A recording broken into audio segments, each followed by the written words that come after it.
relacionado ao conteúdo que nós vamos falar sobre geopolítica, hoje relacionado aos conflitos. E podemos dizer o seguinte: nas últimas décadas, a geopolítica registrou o avanço de antigos conflitos étnicos e o surgimento de novos impasses, ora pelo domínio territorial, ora pelo controle do poder político e econômico, local ou internacional.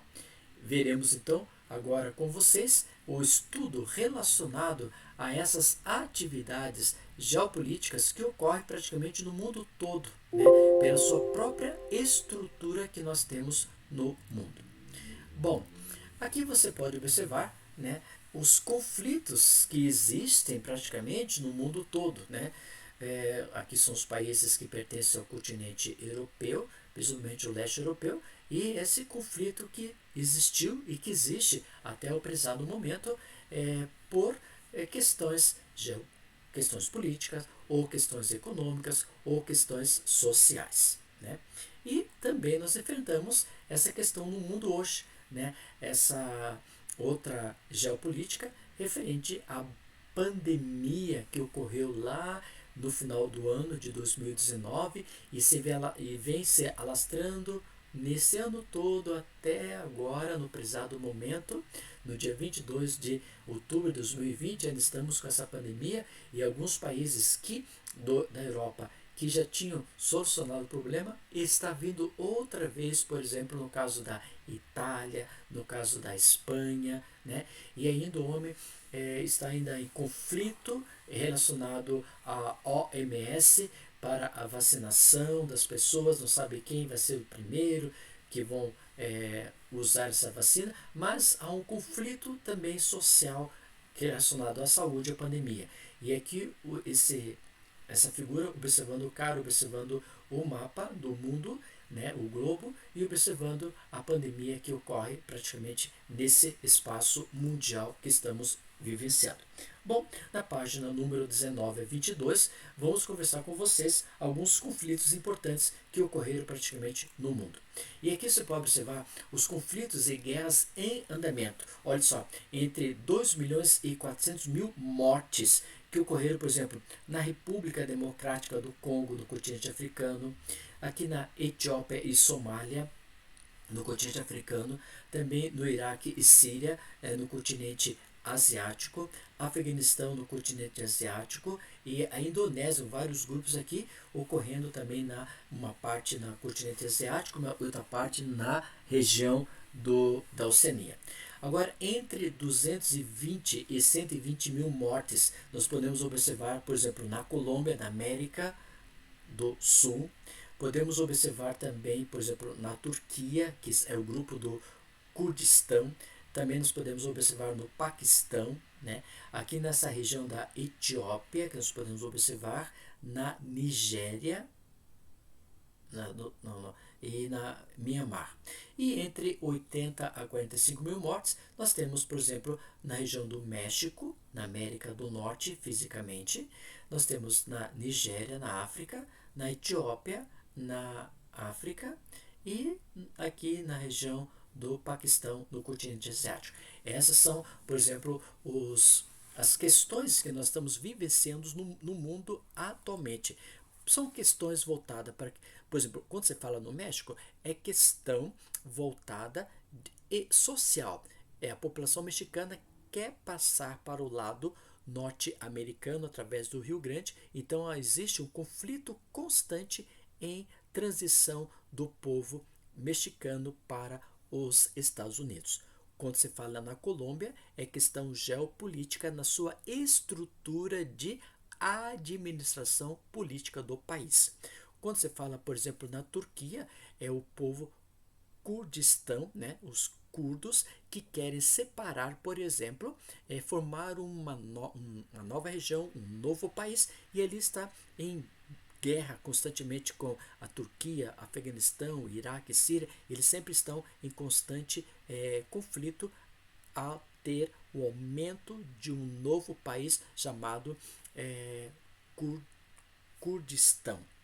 E na África, os problemas que existem de guerras e conflitos, que existem até o presente momento, é por questões relacionada, por exemplo, a que teve a colonização europeia e esses países foram o quê? Totalmente descolonizados pelos europeus. E aí essas famílias se desmembraram, tiveram uma união de várias línguas, de várias culturas, e esse povo hoje quer voltar às suas origens. Então isso, até o presente momento, existe esse grande conflito que temos no continente africano.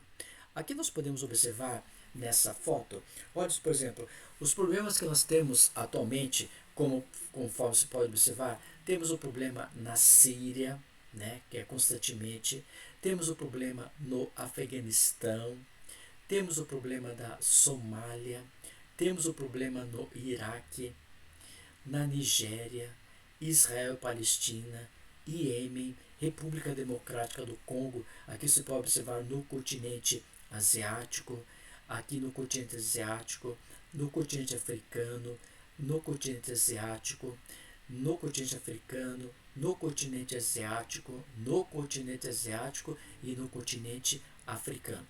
Aqui no Iraque e Iêmen são questões voltadas exclusivamente pela matéria-prima ou petróleo. Israel e Palestina é o comentário voltado exclusivamente também por questões de espaço territorial, o espaço da terra prometida. A Síria pelo geopolítica, o tratamento do governo relacionado ao povo. Aqui nós podemos ver a estrutura do mundo que nós vivenciamos. Crianças, né? Crianças envolvidas no aspecto de guerra, as mulheres também, né? Ou aqui as crianças passando necessidade, até bebendo água, as crianças levadas para uma determinada localidade. Aqui podemos encontrar o grupo de soldados, aqui os soldados levando essas crianças para uma determinada localidade e nem sabemos para onde vai, né?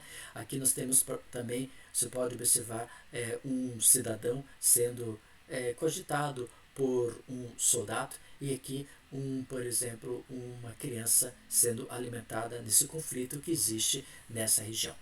E aí nós temos o primeiro problema, que está na página número 19 e 20, relacionado a Israel e a Palestina. E aqui nos diz o seguinte, os conflitos religiosos, étnicos e territoriais. Ali, esse conflito religioso é o conflito que, primeiramente, nós podemos observar esse conflito religioso através do mundo judaico e através do mundo islâmico. Mas principalmente é o mundo judaico no qual eles querem o quê? O seu próprio espaço territorial. Um dia Deus fala o seguinte, Abraão sai dessa terra, do Ur, dos caldeus, e vai para a terra prometida. E essa terra prometida, até o prezado momento, eles estão entre conflito entre Israel e a Palestina. E esse conflito, né, também podemos observar, é constante entre os judeus, o mundo judaico, e o mundo árabe, que é o mundo islâmico. E essa terra prometida, que já foi colocada para Israel, e a Palestina, ela quer um território que tenha a pacificidade que Israel também tem.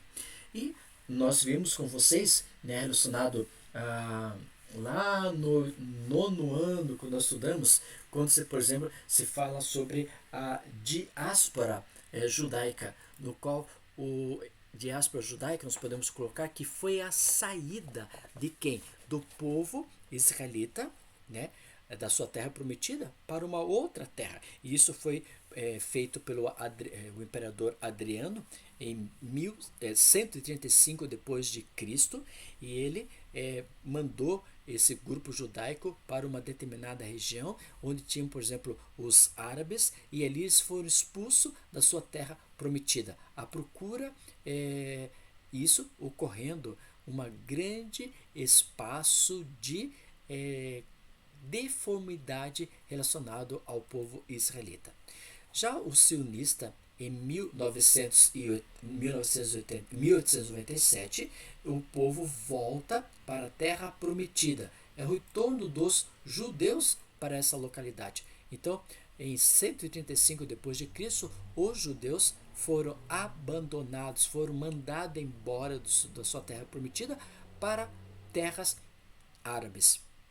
E isso fez com que os judeus ficassem o quê? Dispersados no mundo todo. Mas em 1897 ocorre o que nós chamamos o sionismo, que é a volta dos judeus para a terra prometida. Mas também eles tiveram esse momento que nós chamamos de momento de perseguição nazista, que foi principalmente no período das guerras que ocorreram, e muitos judeus ficaram praticamente voltados em campo de concentração. E no fim da Segunda Grande Guerra Mundial, a ONU aprovou a partilha da Palestina entre árabes e israelenses. E é isso que ocorre o quê? O início dos conflitos que, por enquanto, estava tudo totalmente solucionado, mas com esses conflitos entre árabes e os palestinos e israelenses, né, inicia esse conflito constantemente entre esses países, né? E com o apoio dos Estados Unidos, os israelenses derrotaram, por exemplo, quem? Os árabes. E com a derrota dos árabes, Israel já tem então propondo a sua terra prometida. Nesse mapa aqui nós podemos observar como era em 1946 a terra da Palestina, que você pode observar, né? Aqui nós temos o que está pintado em branco é a terra dos judeus e o que está pintado em verde é a terra dos palestinos.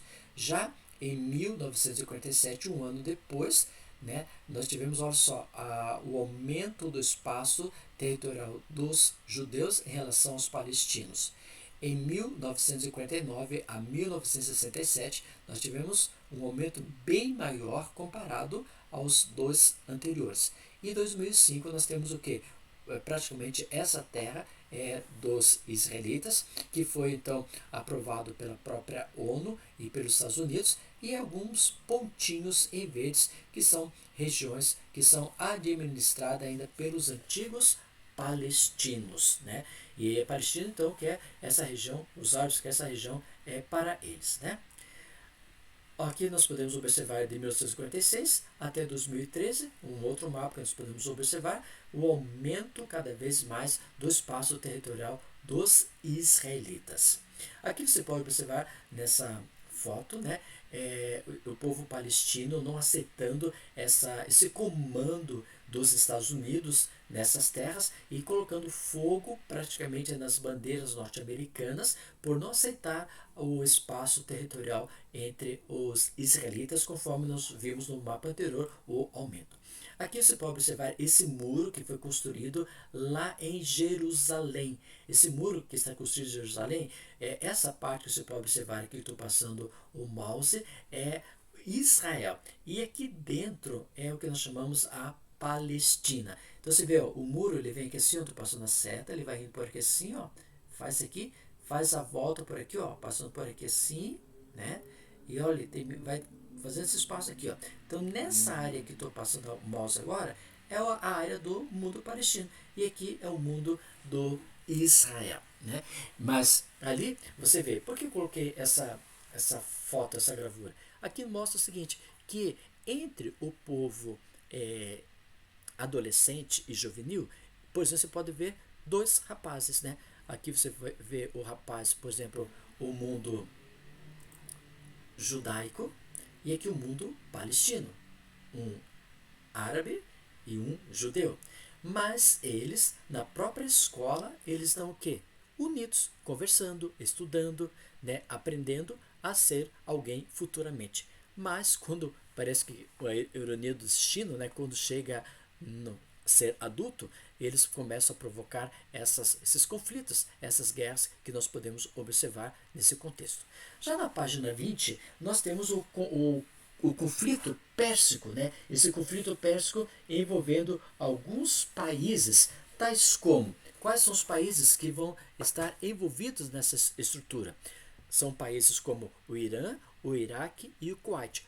Todos esses três estão envolvidos por questões de matéria-prima, que é o petróleo.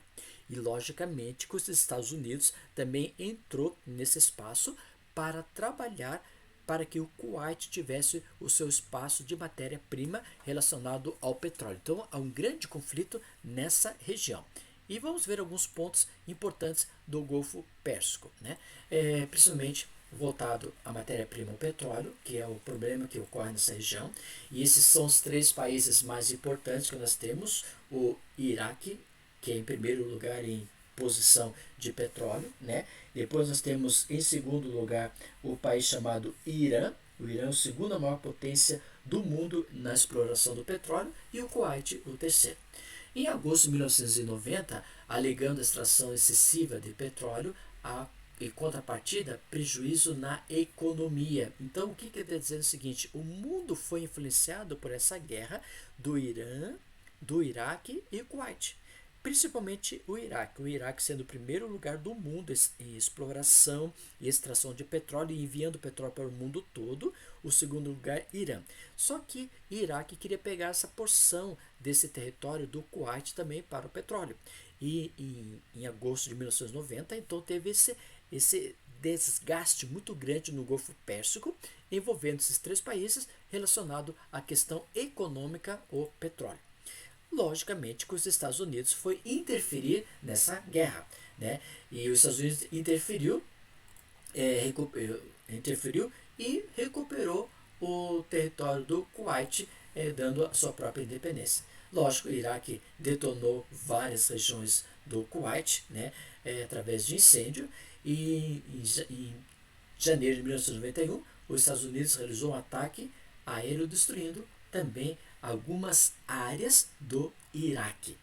Logicamente, né, que Saddam Hussein, ele dando toda essa questão de trabalho, né, já que não gostou da ideia, por exemplo, do Estados Unidos ter invadido o seu espaço do petróleo, né, e que já que eles queriam pegar o Kuwait, o que aconteceu? Saddam Hussein, ele lutou muito para, por exemplo, a destruição dos Estados Unidos, né? Fazendo, por exemplo, regiões que chegam aos Estados Unidos, como a localidade voltada para o World Trade Center, que nós podemos observar que ocorreu, né?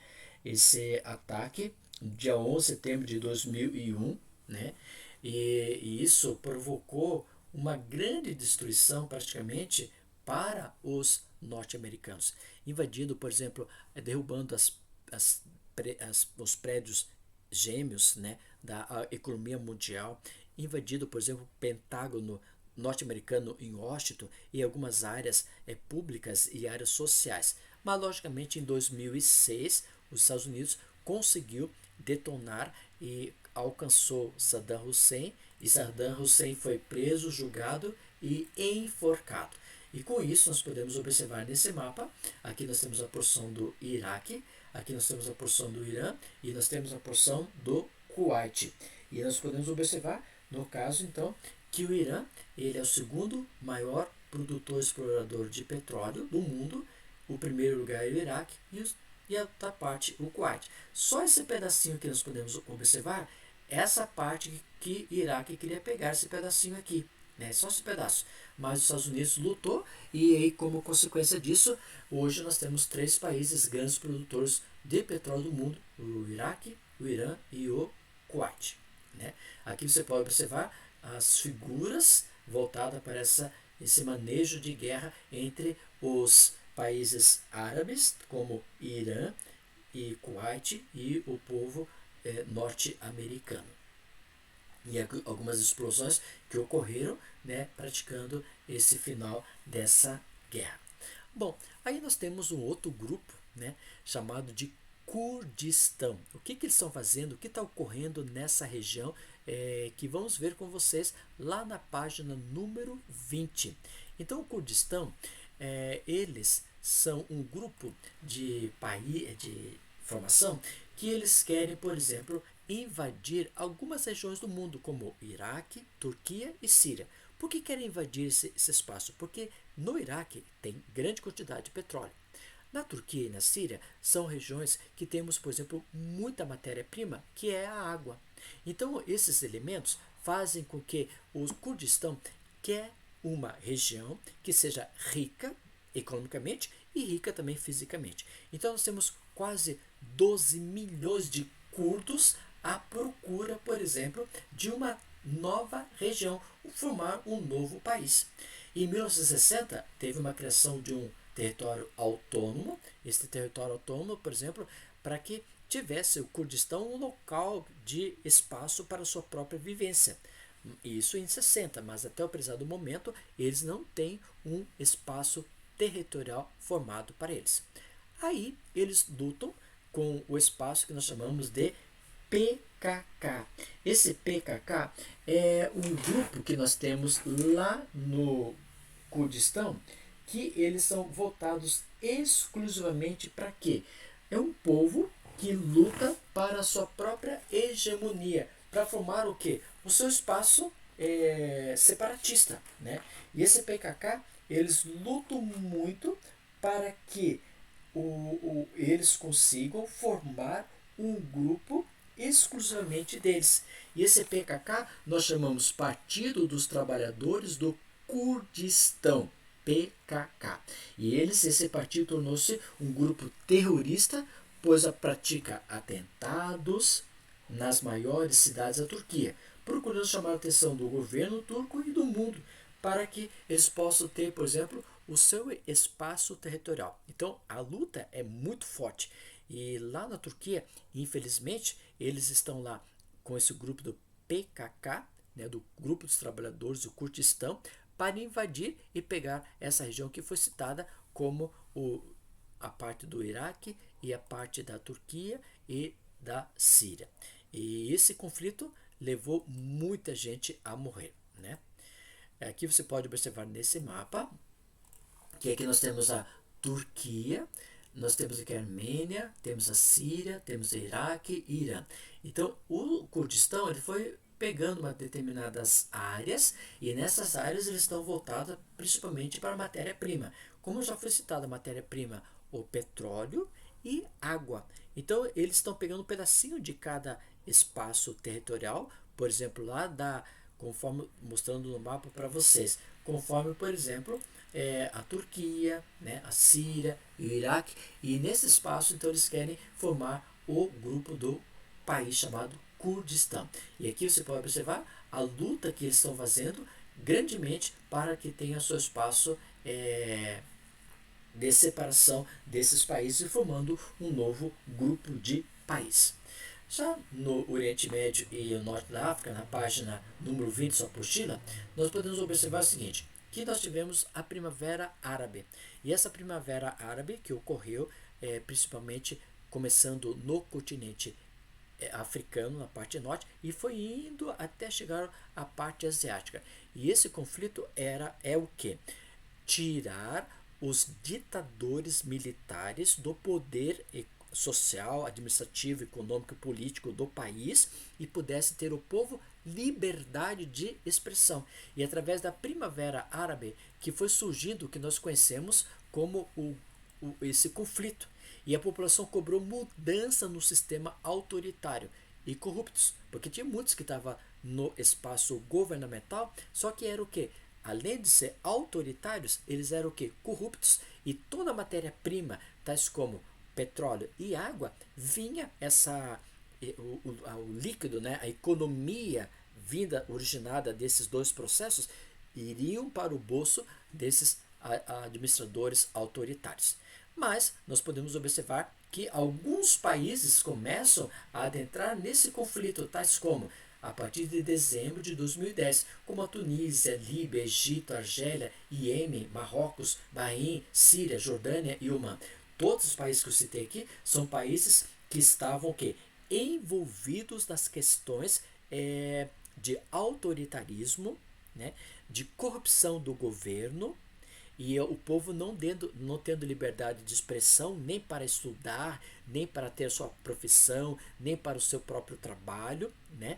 E também o conflito envolvendo a matéria-prima, o petróleo e a água, o líquido. Então, esse foi um conflito muito forte que nós tivemos a partir de dezembro de 2010 e envolvendo esses países logo após o início da Primavera Árabe.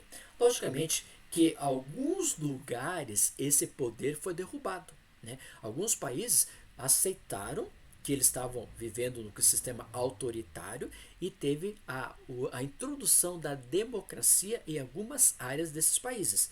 Mas tem países, por exemplo, que até hoje, no caso podemos citar a Síria, que eles vivem, a maior parte da população, em campo de concentração, sendo protegidos pela própria ONU, por causa que ainda não saiu o governo autoritário dessa própria região. Né? Isso é muito difícil, a luta que eles ocorrem no prezado momento. A crise ainda assola a região, pois grupos extremistas se fortaleceram na luta do poder, logicamente. Né?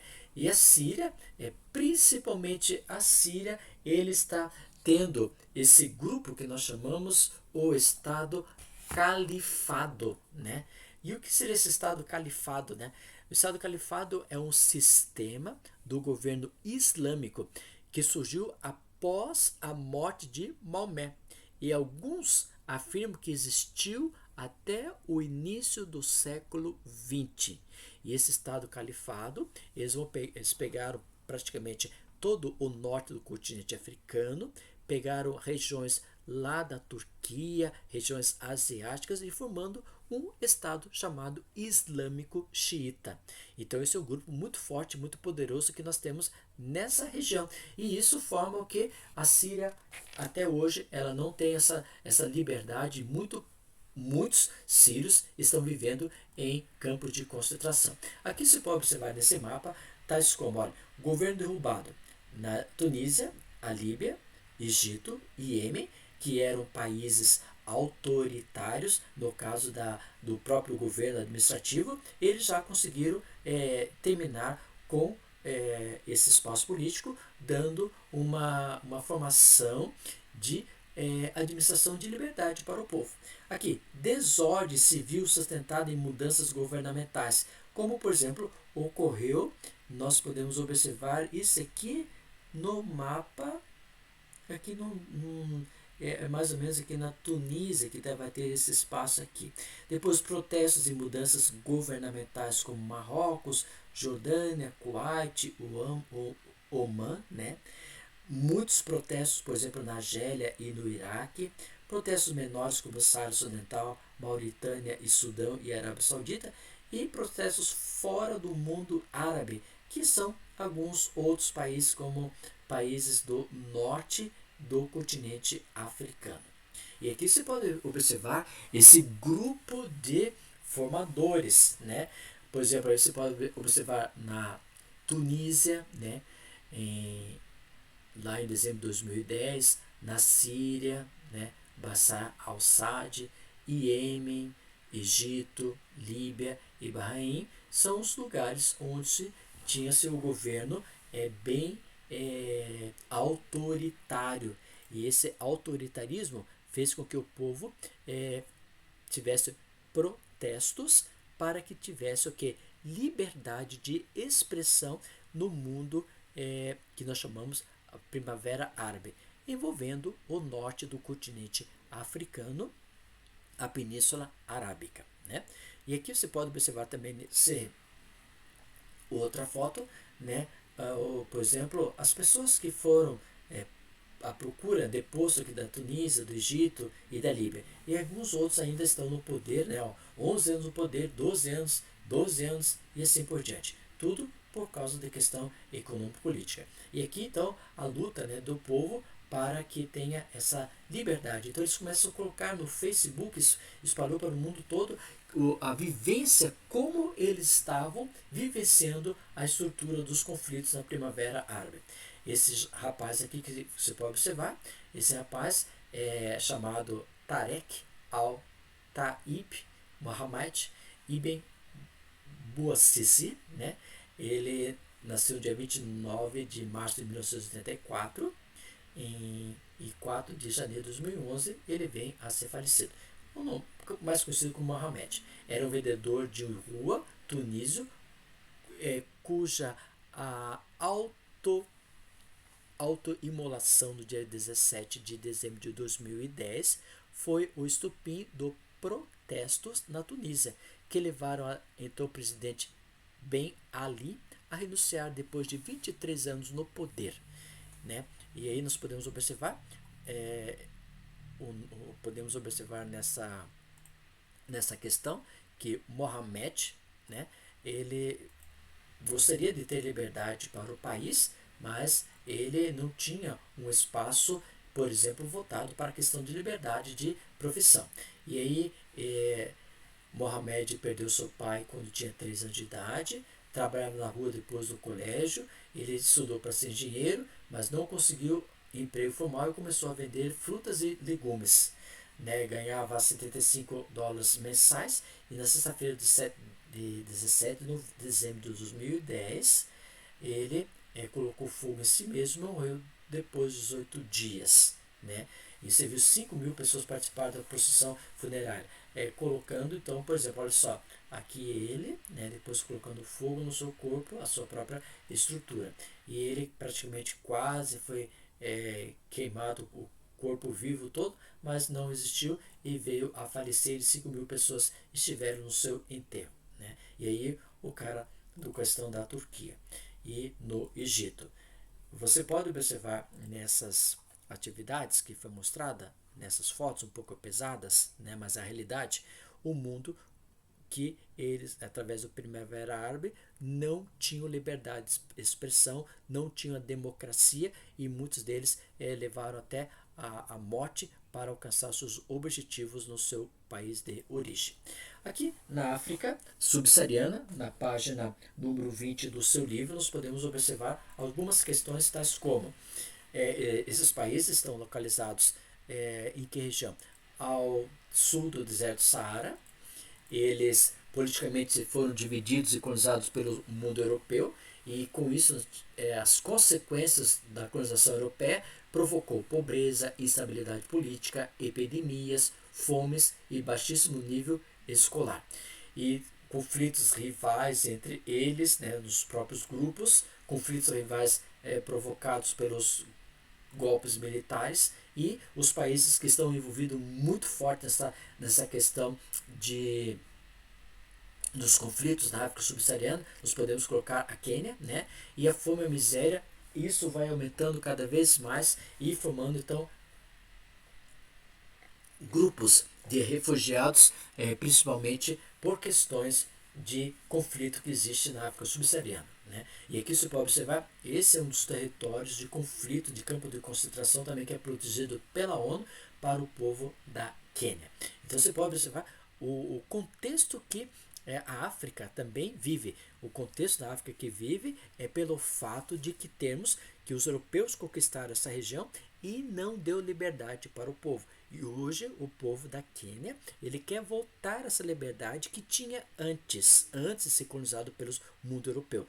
Mas como consequência, nós podemos observar esse campo de concentração onde o povo da Quênia consegue o seu próprio refúgio. Né? E aqui você pode ver essas barracas sendo controladas para os refugiados da própria ONU, que são o grupo dos países da Quênia. Então aqui você pode observar, né, até a criança aqui, a estrutura dela, né, a outra também você pode observar essa questão. E também aqui você observa que eles não conseguem sair desses lugares, né, porque eles ali estão concentrados. E aqui temos, por exemplo, o questão do exército da Quênia, né, maltratando esse grupo de pessoas que ainda estão lá e querem sua liberdade de expressão. Lá na página número 20, nós vamos ver a questão de Caxemira, né, que é um outro problema que nós temos relacionado de conflitos, que está na página número 20, no questão do continente asiático. E essa disputa é desde o final da Segunda Grande Guerra Mundial e o espaço é de questão étnicas. E nós podemos observar no mapa essa questão étnica, tais como você pode observar que nós temos toda essa área aqui, ó, que está sendo delimitada, é a área que nós chamamos de Caxemira. O lado do Paquistão, né, todo esse lado aqui, o lado do controle da Índia e o lado do controle da China. Esse espaço delimitado nessas 3 cores é o que nós chamamos de Caxemira. E é o espaço em que esse povo ele quer o quê? A sua própria liberdade no seu espaço, que foi ocorrido logo após a Segunda Grande Guerra Mundial. E aqui nós temos uma região de grande matéria-prima, que é o chamado, por exemplo, a matéria de água. E aí a religião predominante no seu local, né, do hindu e islâmica, né, e a Índia, grande parte do seu território é islâmico, né, e nessa Guerra Fria entre a União Soviética, a ex-União Soviética e os Estados Unidos fizeram com que eles lutassem por essa localidade. E logicamente que eles desenvolveram, né, armas nucleares, e a guerra ela fez com que o povo de Caxemira ainda não tenha a sua liberdade de ter um próprio país. E aí nós podemos observar essa configuração desse grupo de Caxemira, tendo ainda a luta pela sua própria estrutura. E aí você vê lá um grupo de mundo hindu, né, lutando pelos seus próprios direitos nessa localidade. A mesma coisa também, nós vemos o mundo, aqui é a mistura do mundo islâmico, né, no anterior nós vimos o mundo hindu, aqui o mundo islâmico. E aqui é a luta para que eles possam ter a sua liberdade na questão de Caxemira, né? E aqui as pessoas também, muitas vezes, têm esse autoflagelo e também colocando fogo nas estruturas para acabar com essa estrutura de guerras, né, como você pode observar em Caxemira. E a Caxemira, um dos motivos desse desmembramento é na foto anterior que você viu, que eles têm grande quantidade de água, e essa água é muito favorável para quê? A água é favorável para a atividade da agricultura e da pecuária, como você pode observar. Então, ao longo, você pode ver que o solo não é um solo propício para eles, né? Então, através dessas águas desses rios, facilita, por exemplo, a agricultura e a pecuária na região da Caxemira, né? Que nós nessa localidade. Já na página número 21 também nós temos outro problema relacionado ao Tibete, né? E aí no Tibete nós temos, por exemplo, bem nessa localidade que fica entre a China e aqui na região da Índia, eles também lutam pela sua própria cultura. É a luta deles desde 1963, né? E a China persegue os tibetanos pelo seu próprio território, por ter também essa questão de autonomia dos tibetanos. E esse conflito gera o que? Muita violência. E apesar da destruição de seus monumentos religiosos e dos massacres armados realizados pelos chineses, os tibetanos ficam numa boa, porque os tibetanos, como tem a sua própria religião chamada budismo, eles ficam o quê? Numa boa, sem conflitos relacionados, por exemplo, com a própria China. E aqui nós temos, por exemplo, o 14º Dalai Lama, em 1935, que ele pediu refúgio para a Índia para sair dessa localidade até que seja totalmente resolvido a questão, por exemplo, da China devolvendo essa terra para os tibetanos. Na página número 21, nós podemos observar também o outro conflito que nós temos relacionado ao Timor-Leste, né? O que ocorre nessa região do Timor-Leste, nessa localidade? E você pode observar nesse mapa o Timor-Leste, nessa região onde está situado, né? Que é banhado então pelo Oceano Pacífico e o Oceano Índico. Bem nessa região nós temos o Timor-Leste. E nessa localidade nós temos, por exemplo, já mostrei no mapa a localização dela, né? E desde 75, então, a Indonésia invadiu essa região, levando a população à pobreza, à opressão, à violência em massa.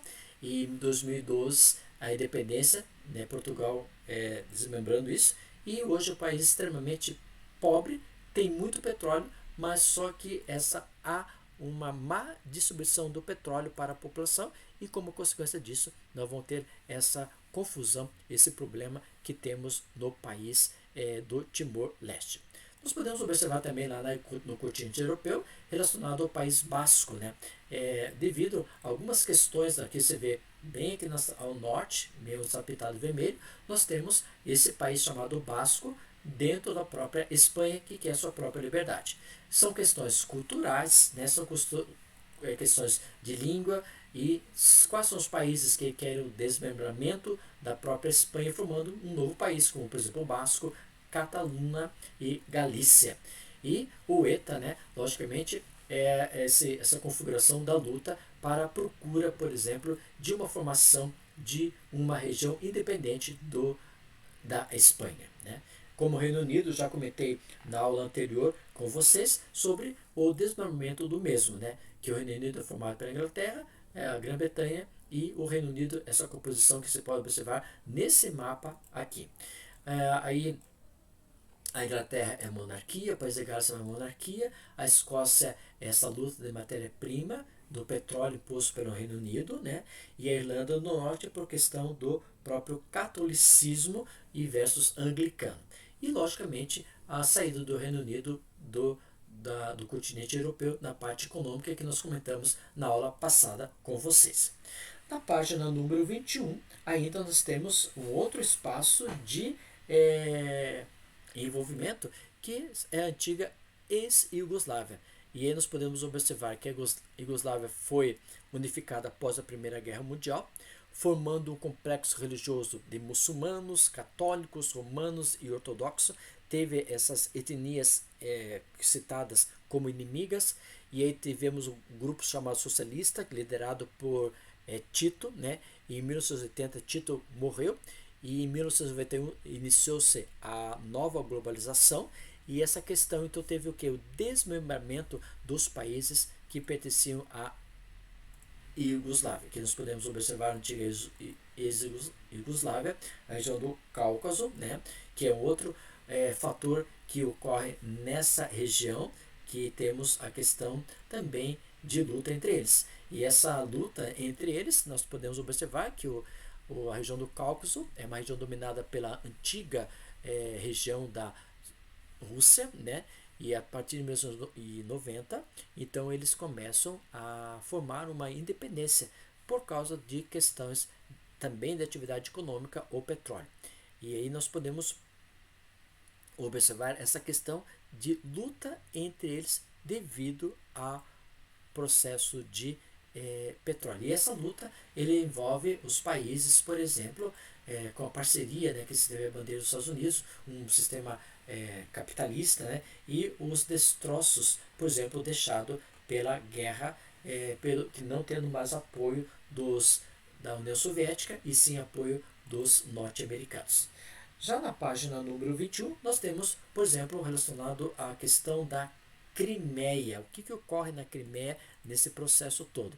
A Crimeia, em 2013, foi o alvo de manobra entre a Ucrânia e a Rússia, e tudo voltado para o petróleo. Você vê que esses países que nós estamos citando agora são atividades econômicas, principalmente a questão do petróleo, né? E a Crimeia, esse principal fator estratégico da Crimeia é sem dúvida a sua posição geográfica, e a região representa uma saída importante para o Mar Negro, que é o único ponto no qual tem águas quentes, né? Águas quentes quer dizer o seguinte, porque no período do inverno as águas lá do Mar do Norte ficam cobertas de gelo, e aí no sul essas águas são mais quentes comparado ao do norte. Então todo o petróleo vai passando por essa região da Crimeia. Então esse espaço aí é um grande conflito lutando, que você pode observar nesse mapa aqui, né? Aqui você vê essas águas do rio de Dnieper, ele vai passar aqui no Mar Azov, e bem aqui na região da Crimeia, que vai passar então o espaço do petróleo, né? E isso, então, essa questão de conflito que existe constantemente nesse local, e muitas vezes então são transportados alimentos, né? E também transporte, por exemplo, de petróleo. Já na América Latina, na página 22, também nós temos conflitos, né? Esses conflitos, por exemplo, envolvem alguns países, tais como o Brasil, a Venezuela, Cuba, Equador, Bolívia, Nicarágua, Chile, Uruguai, né? Peru, Argentina, e temos vários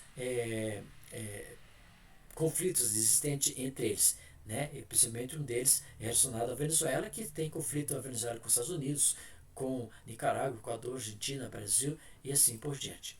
Os conflitos que nós temos em grande espaço são devido a questões nacionalistas, questões ligadas ao tráfico internacional, revoluções, limites de fronteiras e interesses econômicos praticamente, né?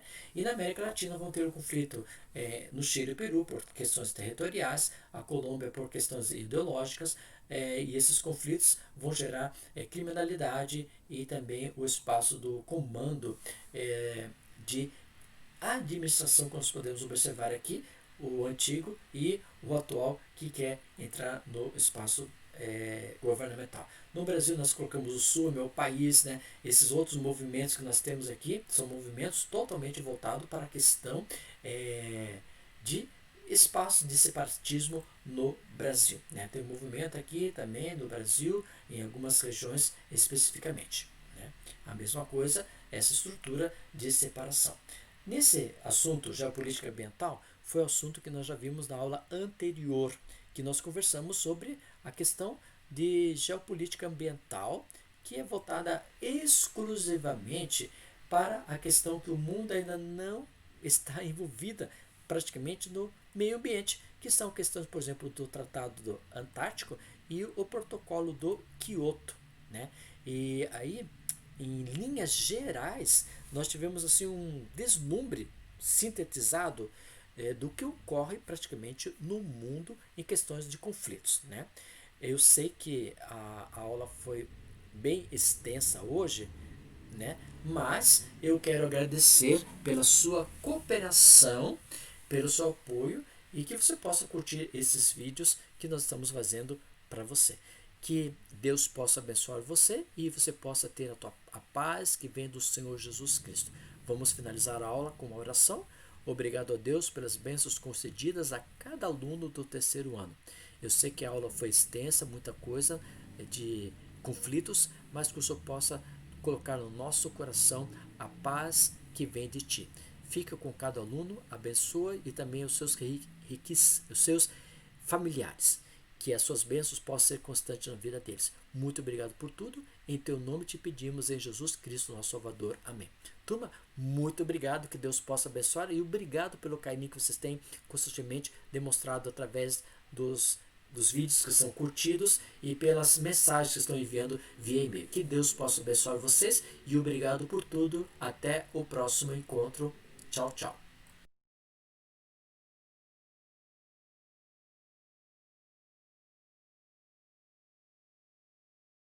Na tela com vocês agora. Todo mundo consegue ver a tela? Sim?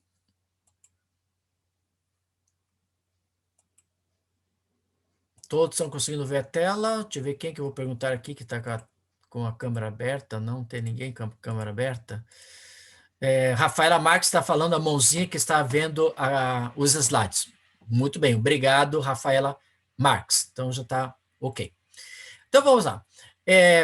Apostila número 3, esse é o último assunto da apostila número 3, sobre o módulo 12 do ano 2020.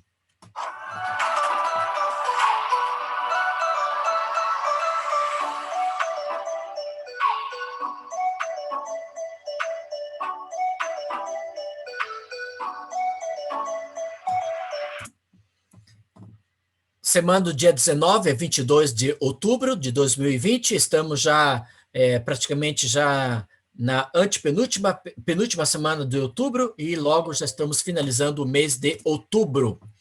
E hoje, dia 19 de outubro de 2020, é a nossa 9ª live, que nós vamos trabalhar com vocês sobre a questão do módulo número 12, página 18, Geografia Política. E o que significa isso? Geografia política está relacionado a estudos sistemáticos. O que são estudos sistemáticos? É o próprio sistema político dentro da questão da geografia. E quando você fala em questão política, não estou falando em partidos políticos, e sim estou falando em limites territoriais, fronteiras territoriais, os territórios, os países. Isso nós chamamos o estudo sistemático relacionado à política. Com o objetivo de conhecer melhor a dinâmica administrativa dos países, através da geografia política, nós estudamos a própria administração de cada país. Seu país é, por exemplo, republicano, seu país é de monarquia, seu país é presidencialista, seu país é ditatorial, seu país é um país, por exemplo, desenvolvido, subdesenvolvido, ou é um país rico, ou é um país emergente, ou é um país pobre. tudo está dentro dessa geografia política, essa sistematização, no caso, a administração do país. Outro terceiro ponto diz assim: estabelece uma análise das fronteiras naturais do Estado em sua relação com o espaço geográfico. A mesma coisa aconteceu, por exemplo, lá no dia 14 e 15 de outubro de 2020, enquanto o Paraguai pede para que o Brasil possa abrir a sua fronteira para entrar brasileiros para o Paraguai e Paraguai entrar no Brasil, vice-versa. Então, essas fronteiras naturais, por exemplo, ao você sair de Foz do Iguaçu, Paraná, Brasil, e passa a Ponte Amizade e está na cidade de Leste, Paraguai, lá você tem o quê? Você tem um outro país. E ao passar pela Ponte da Amizade, você está passando sobre o Rio Paraná, né? Que são os elementos do Rio Iguaçu que nasce aqui na região de Curitiba e vai indo até Foz do Iguaçu e deságua lá no Rio Paraná. Foz do Iguaçu, né? O Rio Iguaçu que deságua nessa região. Então, o limite da fronteira entre Brasil e Paraguai, o Rio Iguaçu, dentro da bacia do Paraná. E lá na Brasil com a Argentina, na ponte Tancredo Neves, a mesma coisa também. Então, essas fronteiras naturais poderão ser através de rios, de lagos, né? Por exemplo, vegetação, áreas montanhosas, que vai estabelecer o espaço geopolítico, desmembrando uma região de outra região. Que mais? Estuda as mudanças da divisão política do espaço mundial. Como espaço mundial? Algum tempo atrás, nós tínhamos os que conhecemos como multipolaridade. Multipolaridade são vários países dominando o mundo, tais como os países europeus, Portugal, Espanha, Inglaterra, Itália, etc. Logo após o período das colonizações, né? E aí nós tivemos o período das guerras, e aí entrou o período chamado Guerra Fria. E nessa Guerra Fria, nós tivemos o processo da bipolaridade, dois países dominando o mundo, tais como os Estados Unidos, voltado para o sistema capitalista, e a ex-URSS, voltado para o sistema socialista. E hoje, 2020, logicamente que a partir de 1990 até 2020, nós estamos adentrando no outro sistema de espaço mundial, que é o chamado mundo globalizado. E nesse mundo globalizado, voltamos à multipolaridade. Quais são os três países que dominam o mundo, praticamente por regiões? Nós temos os Estados Unidos dominando todo o continente americano, temos a Alemanha dominando o continente europeu e o africano, e na Ásia, nós temos o Japão, que domina a Ásia, e também a Oceania. Então, hoje, nós estamos vivendo esse mundo globalizado chamado multipolaridade. Então, esse é o estudo da geografia política. O que mais sobre a geopolítica nós podemos colocar? Busca da soberania sobre determinado território, né? Então, o território, por exemplo, ele vai buscar o espaço do controle do seu próprio local. Quando nós podemos colocar, o Brasil tem a sua soberania controlada desde lá da região norte até a região sul, entre as fronteiras dos países da América Latina, entre o cuidado da floresta da Amazônica legal, entre o Oceano Atlântico. Então, todo esse espaço, nós temos essa soberania que o governo do presidente Bolsonaro vai controlar a própria administração desse território.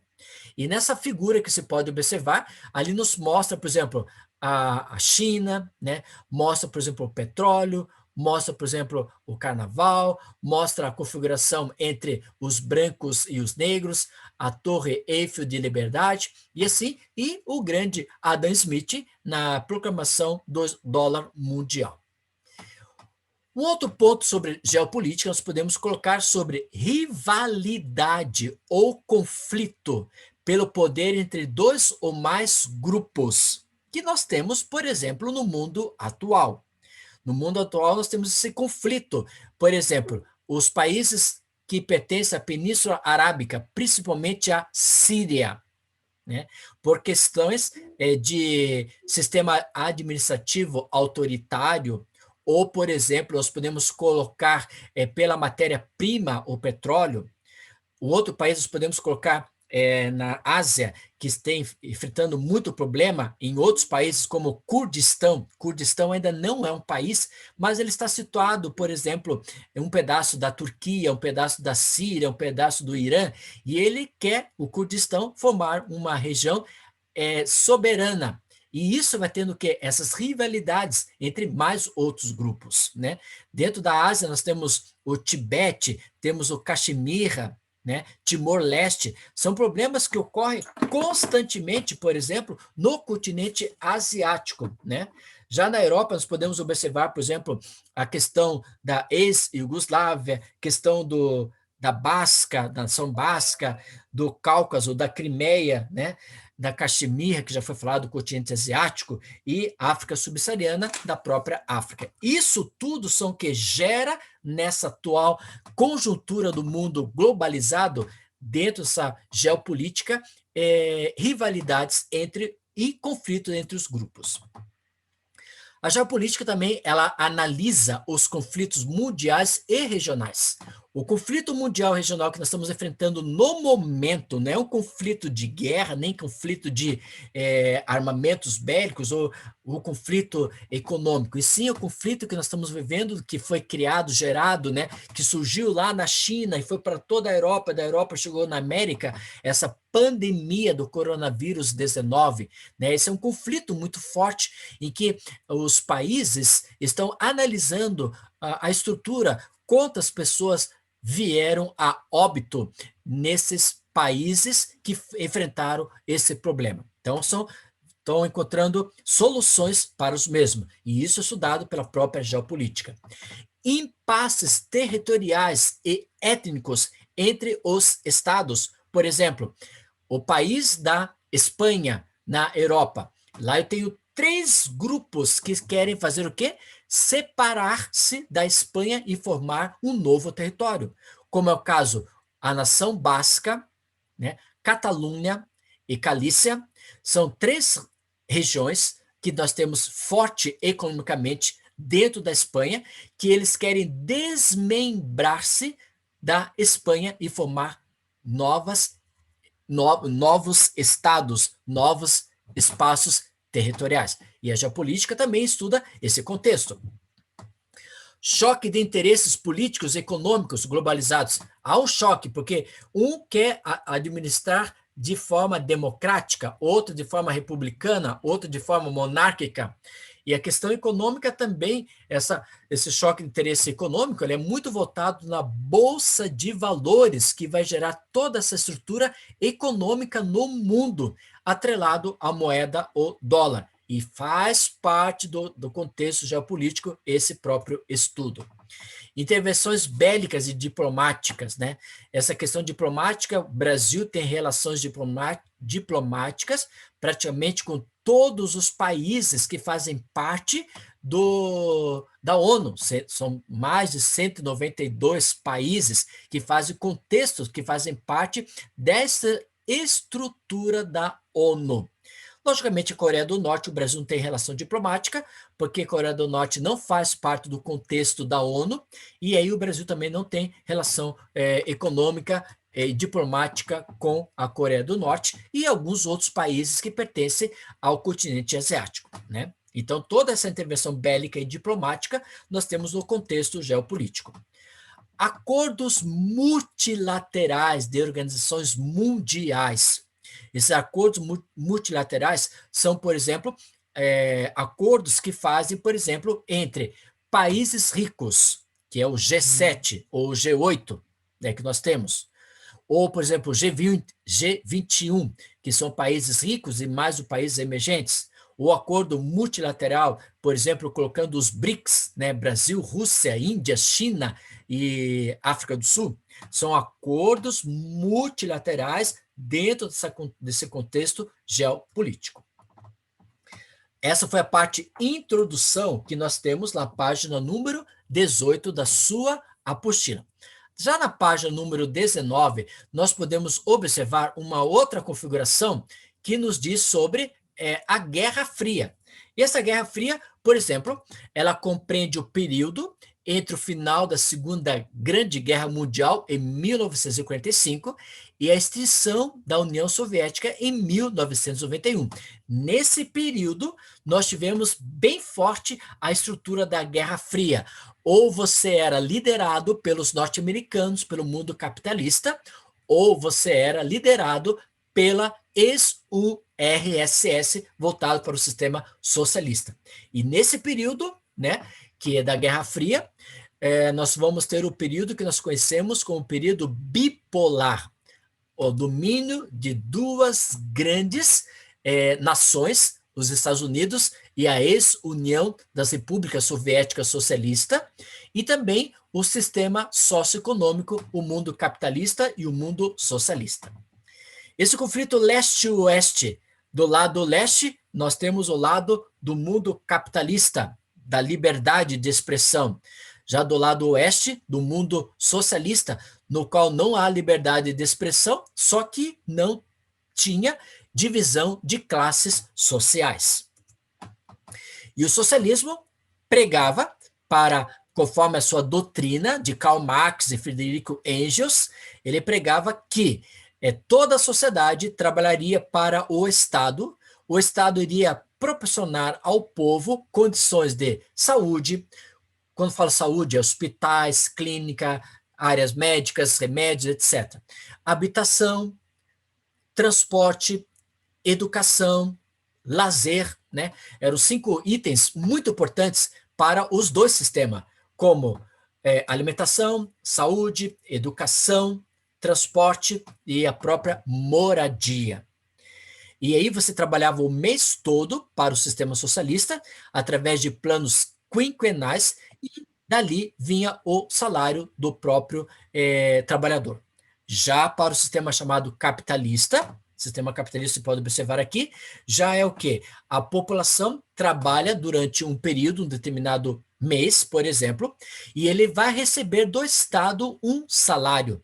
E através desse salário, ele vai trabalhar com a compra de todos aqueles elementos que fazem parte do índice de desenvolvimento humano que era fornecido pelo sistema socialista. Nesse mundo bipolar, como você pode observar, nós temos a presença do mundo norte-americano e do mundo ex-Rússia. E aí eu posso observar nesse quadro o seguinte ponto. Geopolítica mundial, bipolar. Primeiro mundo, países capitalistas desenvolvidos. No segundo mundo, países socialistas.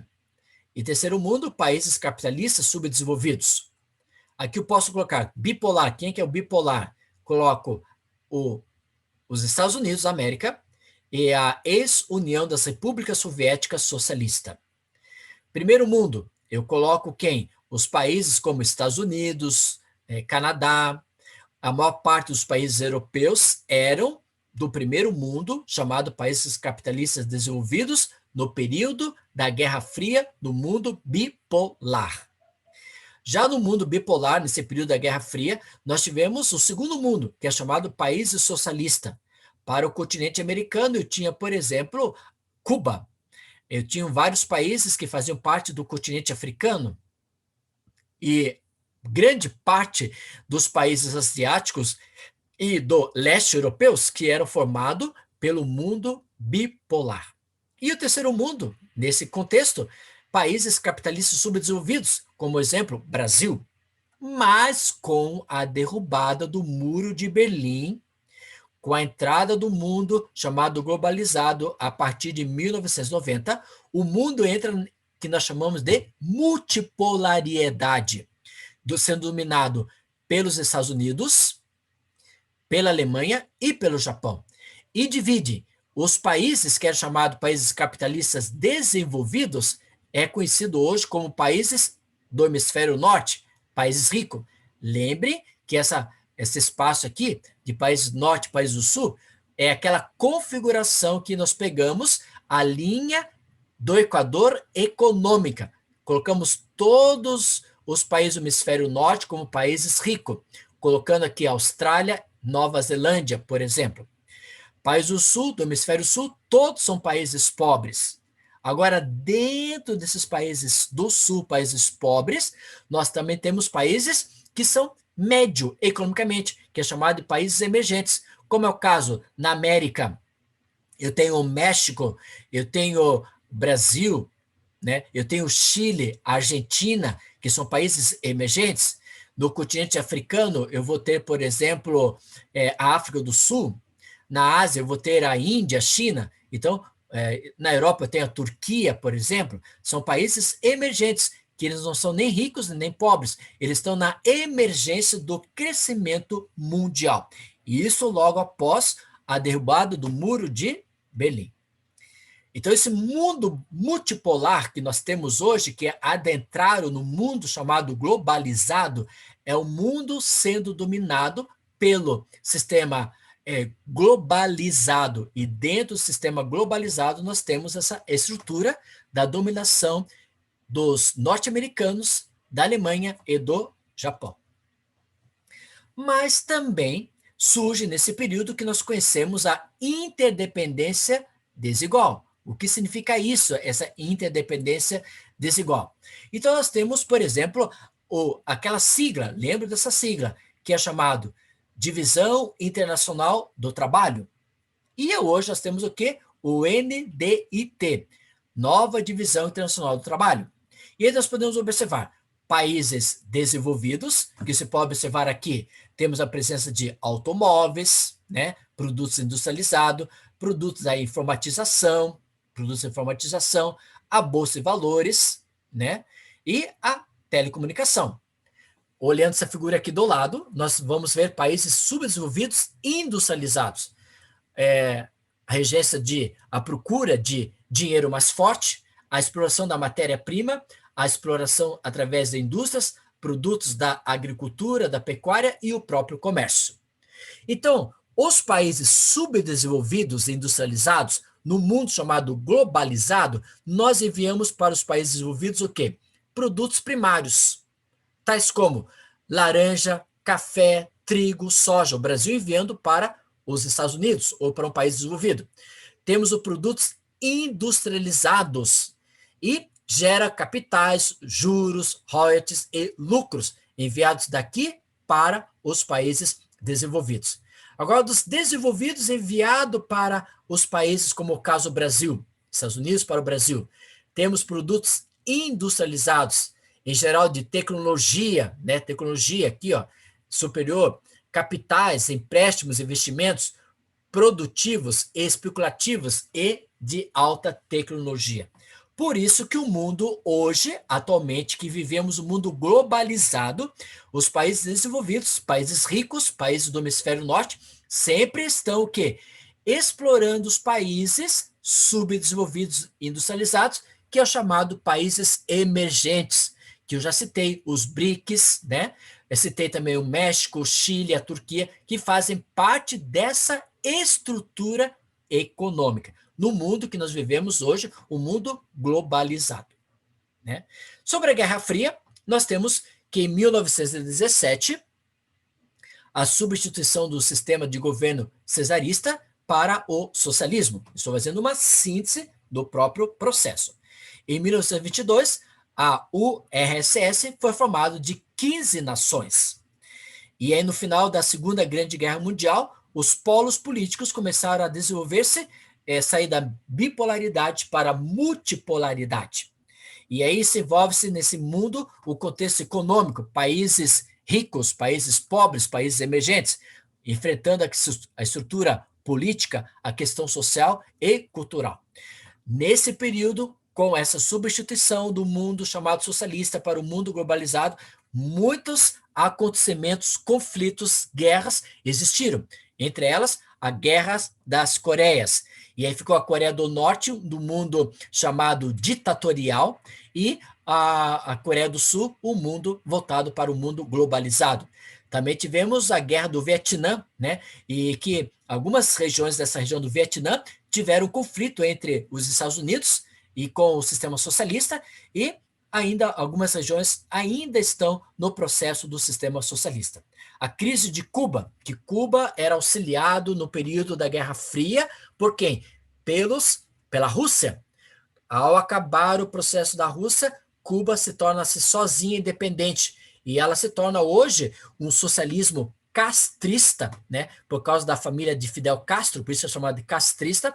Ele continua nesse processo e tendo apoio de alguns países para a economia cubana. A Alemanha, que a Alemanha era dividida em duas, na parte ocidental e a parte oriental, um lado chamado capitalista, o lado socialista, hoje se torna totalmente um país capitalista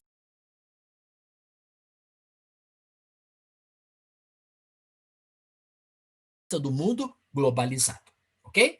Então essa é uma síntese daquilo que nós